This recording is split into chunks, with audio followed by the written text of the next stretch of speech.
Alright guys, we are back for another Dokkan battle video. So we have a data download here on Global Dokkan. We got some interesting things. Now, seems like they put in stuff for the next few weeks. We have, I don't know why they went so far out as to have LR RIBRIANNE in this data download, because like LR RIBRIANNE is 9 days away. I don't know. Seems like just a little far out for them to do it. I mean, sure, whatever, but LR RIBRIANNE, again, it sounds like she's coming out in a couple of days here. So let's take a look. Global Dokkan works in mysterious ways. I'm sure we're all well aware of that. So again, we have RIBRIANNE, ROSIE, KAKUNSA, new quest mode stuff that's got Trunks and Broly. That means that their equips should be in here, because their TUR awakening is. We'll look.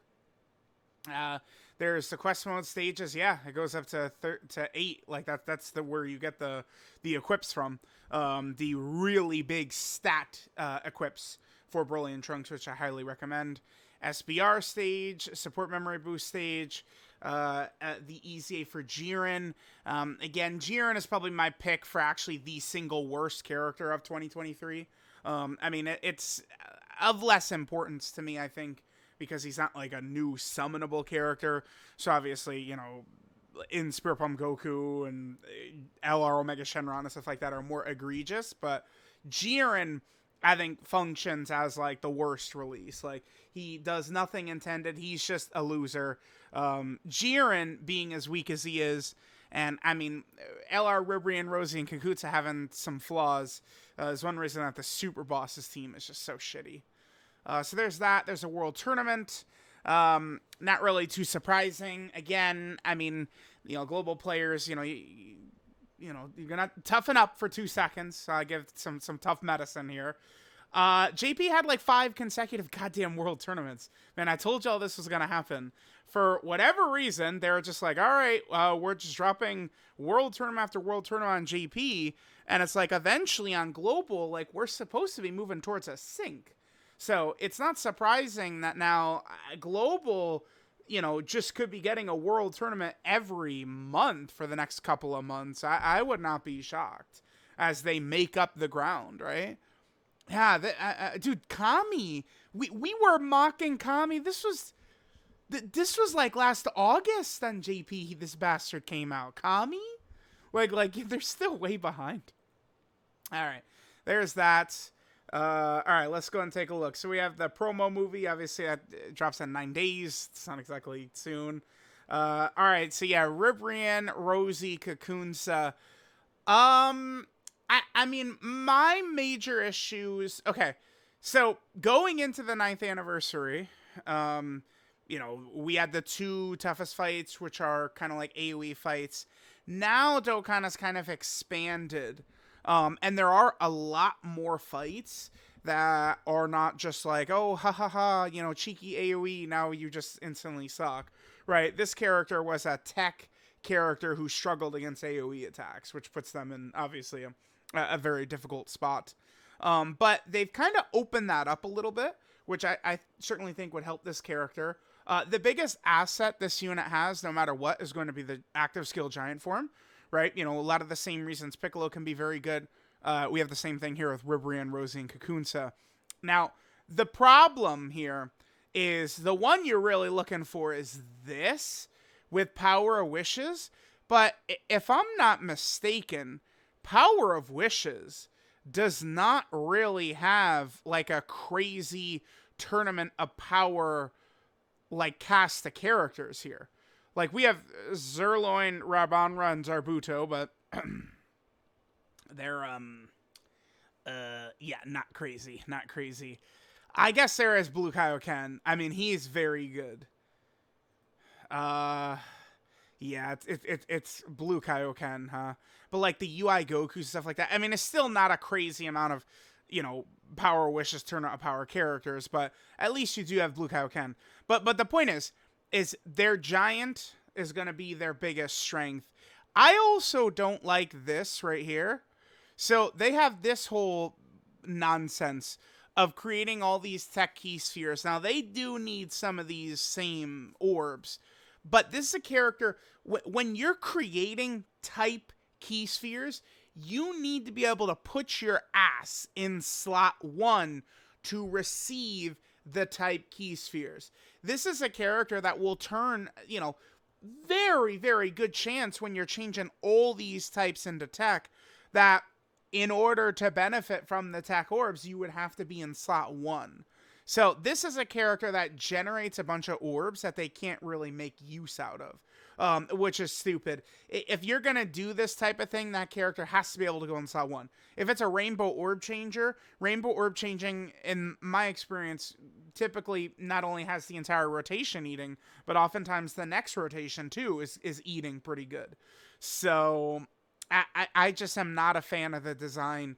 You could do shenanigans where you could funnel their orbs into other characters, but I don't know. This is just not good enough for what is, the brand new LR on Global. Just flat out not good enough. And then when you add on the fact that it's RIBRIANNE, who is not a hype character, and most people do not like them, I just don't know why they just made this like a forgettable kind of like loser release. Doesn't really make a ton of sense to me. You could have easily made this just a very dominant character, and I think Dokkan would have been better for it had they made LR RIBRIANNE dominant, but they kind of didn't really do that. So there's LR RIBRIANNE. Again, they come out on the, what is it, the 15th? 15th, yeah. Then we have Trunks and Broly. They are live already. Okay. Right, the Quest Mon Sage is live already. So, to our Trunks and Broly, I mean, they're nothing at this point. But you're going to be able to grind up the equips, again, which will give them their a lot of extra stats. I definitely would recommend making use out of that. They looks like they are doing what I thought they did. On JP, it was 2 months, right? August to October, and then October to December. So it was 2 months, then 2 months. 4 months in total to be able to go from SSR to LR. I suspected that they would just make this a monthly thing. And my best guess, I was kind of like, I don't, when I call, one thing is, y'all got to be careful. If y'all start getting on me too much, I'm going to start keeping track of my W's. This is one thing I was telling people a while back, is I think they're going to move this to monthly, right? So I think that we're going to probably see them become an LR, presumably with Gohan and Piccolo before Saiyan Day next month, right? Is what I think is going to happen. And then, of course, the World Tournaments being monthly. The thing I was going to say, if you all get on me too quick, I'm going to start keeping track of all these W's, okay? Like, I like to be very loosey-goosey with it, but if I might have to start keeping receipts, just be aware. That Green Goblin mask has been telling me, a lot of y'all been getting very uppity lately, and it might be time for me to raise my hands up, okay? I'm just saying. Just keeping of note. Be well aware. Be well aware. You have a lot of power in your hands. We will see how things will proceed. But grind up the equips for these guys, and I assume they'll be an LR next month. I think as an LR, considering they're a quest mode character, reasonably fun.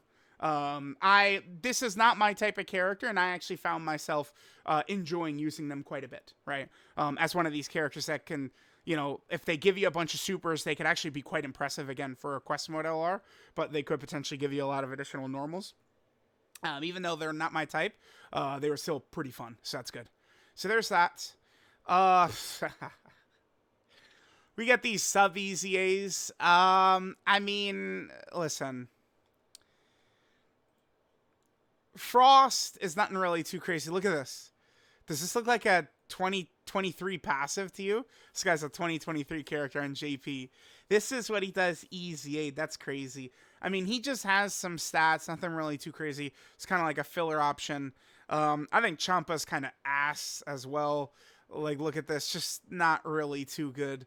Boda Magetta, actually pretty good. I think Boda Magetta is a decent character right here. Again, like a defensive unit like this as a sub-EZA character, this is something you could look into, right? Again, with some of these new fights, could Universe 6 perform well against Beerus? Maybe. I've been thinking that Red Zone Beerus might be the hardest fight in the game. That could be a fight where Universe 6 could maybe perform well. Or mostly Universe 6. I don't know about a full Universe 6 team, but mostly Universe 6 might be able to handle Beerus. Might be able to. I might look into that. So there's that. There's him. And then, of course... No, we're not... We haven't gotten to Jiren yet. And then we have the World Tournament characters. This is, I think, a particularly dreadful batch of World Tournament characters. Oh, yeah, Tien and Chaozu. I wasn't overly impressed with Tien and Chaozu. I used them in a couple of fights. We did a couple of World Tour fights with them. I mean, I found them to be very okay-ish or mid. I mean, certainly they can get a lot of extra stats and stuff like that, but considering, you know, LR Piccolo was guarding, I don't think that this character was given quite enough. Kami, we know, is like comically bad. That's where I came up with the Kami principle, which is like when people would want me to do like a showcase on him. It's like no matter what, the place we put him is where the least amount of attacks are every turn, no matter what. That's the Kami principle. Yeah, he sucks. This Turles I actually liked because he just has a crystal clear defined role, like a Super Battle Road role, right? Debuffing, and then he's got the stunning. I can live with like a kit like this on a free-to-play character because he has a clear role, right? Which I do kind of like. And then, oh yeah, this Boo is one of the worst ever. Oh, this guy is so bad. Yeah, he sucks. This guy is a loser. So yeah, goodbye. Get out of here. All right, so there's those. Those are the World Tournament stuff again. Here's the quest mode stages. Yeah, these are the ones where you grind up the equips. We have that. This eventually becomes Broly and Trunks' active skill once they become an LR. But right now, it's a movie. I believe it's in the last stage. I believe you fight Hachiak in the stage. I believe is what it is. Planetary Destruction, Super Battle Road. It's so easy. I can't even remember it. How long ago was this? Let's take a look. I always do. These Super Battle Road stages are just not what they once were. Let's take a look here.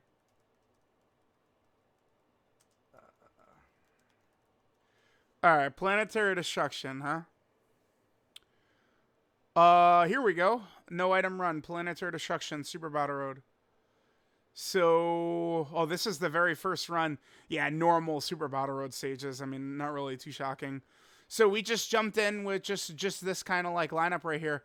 And just an easy peasy lemon squeezy W right there. Okay, sure. There's the support memory stage. Oh, yeah, this is very good. Yeah, look at this.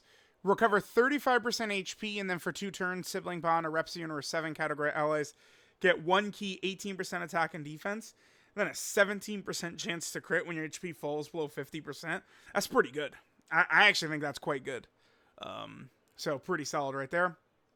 Then Jiren. Again, Jiren is my pick for the worst actual character released in 2023. He's just got a lot of shit that does nothing. I mean, they gave him 30%. So, like, what makes a character horrendously truly bad? It would be when they fail to accomplish the given role for the character, right? It's like Raditz. Raditz, what did he get? Like 100% defense against multiple enemies or some stupid shit like that? Dude, if this was 70%, I'd be okay with Jiren. Because then it's like, okay, what are we using Jiren for? We're using him in Super Battle Road. We try and take advantage of his stun right here. And then, you know, he'd have 70% damage reduction would be acceptable. Dude, 30%. Go use him. And see what that 30% does. He gets one shot through the 30%. It's worthless. It's just terrible design. They barely gave him anything. He does nothing in all fights. The only time this guy's going to help you is if this procs. This, right here.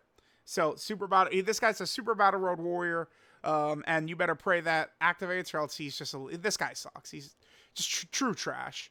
True trash. So get him off my screen. Then we have just a bunch of the World Tournament stuff. Again, people are going to say, oh my God, please feel for us Oh, poor global players. You guys are going to be fine. All right, we had 5 straight on GP. Y'all will live, I promise. So we have that. Oh, the Super Dokkan Summon ticket. Valid until... Okay. So... I was thinking that this could be a thing for the sync. Apparently not. If this is only going until March, maybe they are going to slide in some sort of global first thing at the end of the month. They said there was a global first thing coming. Hard to predict exactly what that could mean. Maybe this is related to it. Again, I was thinking that these could be like tickets related to the sync, but like you would get the tickets and not necessarily use them right away. But considering that these are only valid until next month, this is before Saiyan Day, it tells me that that global first thing is probably coming in February. We'll see. We'll see. We'll get more info on that. Here's Pilaf Trove stuff for LR Ribrianne. That's, of course, for Jiren. And then, of course, here's the second pity coins. Yeah, because Global gets a second yellow coin banner. I mean, JP's not going to get another yellow coin banner for about 2 months. 2.5 months, something like that. It's going to be like April 15th or something like that will be the next time JP is going to get a yellow coin LR banner. So this is the first time we've seen one of these. Global got with the second yellow coin LR banner first. And then finally, these are the tickets. These are for the Whis Equip event. So there we go. There is the global data download. LR RIBRIANNE coming. Nothing really too crazy here. I mean, grind up your equips for Broly and Trunks. I know this isn't really too exciting, but they did give us concrete info that the sync will take place in the summer. So again, maybe it's a little unfortunate. Global's a little boring, but I mean, we know that this is the last anniversary that's going to be only on one version. 2025 is going to be the best year in Dokkan history. You know why? Because it's going to be the first year, start to finish, games are caught up, which is a W. So we cannot wait for that. Let me know what you guys think of all the global data download stuff. Thanks guys for watching, and I'll catch y'all next time.